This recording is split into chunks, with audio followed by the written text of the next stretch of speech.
અને પાટણના હારીજ નગરપાલિકાના અણઘડ વહીવટથી પ્રજા પરેશાન થઈ છે। સ્વાગત ફરિયાદ કાર્યક્રમમાં સ્થાનિકોએ રામધૂન બોલાવી વિરોધ નોંધાવ્યો। રહીશોએ કચેરીના કેમ્પસમાં જ અધિકારીઓની સામે પ્રદર્શન કર્યું। રસ્તા પાણી સહિતની સમસ્યાને લઈને સ્થાનિકોમાં રોષ જોવા મળ્યો તો પાયાની સુવિધાઓનું કાયમી નિરાકરણ લાવવા માટે લોકોએ માંગ પણ કરી છે। રહીશોએ કચેરીમાં જ વિરોધ પ્રદર્શન કર્યું। સ્વાગત ફરિયાદ કાર્યક્રમ કે જ્યાં સ્થાનિકોએ રામધૂન બોલાવી વિરોધ નોંધાવ્યો છે। રહીશોએ કચેરીના કેમ્પસમાં જ અધિકારીઓની સામે પ્રદર્શન કર્યું। રસ્તા પાણી સહિતની પ્રાથમિક સુવિધા સમસ્યાને લઈને સ્થાનિકોમાં રોષ જોવા મળ્યો।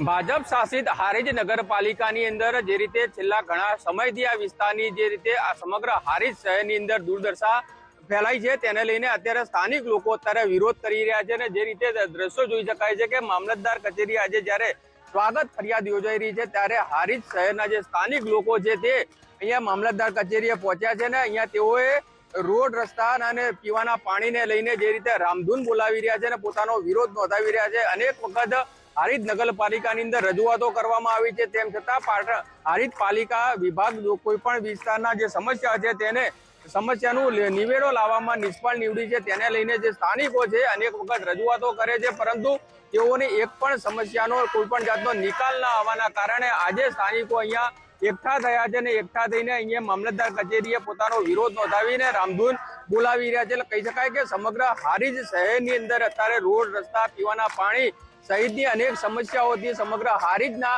લોકો પીડાઈ રહ્યા છે। અનેક વખત રજૂઆતો કરવામાં આવી છે તેમ છતાં કોઈ પણ સમસ્યાનો ઉકેલ ન આવવાના કારણે આજે સ્થાનિક લોકો અહીંયા એકત્રિત થઈ ગયા છે અને લોકો પોતાનો વિરોધ નોંધાવી રહ્યા છે। અને બીજી બાજુ મામલતદાર કચેરી અત્યારે જે રીતે સ્વાગત ફરિયાદ યોજાઈ રહી છે પરમિશનો માંગી તેમ છતાં પોલીસ દ્વારા તેઓને દબાવવામાં આવે છે તેવો પણ આક્ષેપ સ્થાનિકો કરી રહ્યા છે। એટલે કહી શકાય કે પોતાની સ્થાનિક સમસ્યાઓને લઈને હારીજ નગરપાલિકા વિરુદ્ધ અત્યારે લોકો ભેગા થયા છે અને સત્વરે પોતાની સમસ્યાનો અંત નહીં આવે તો ગાંધીજીના માર્ગે આંદોલનની ચીમકી ઉચ્ચારી રહ્યા છે।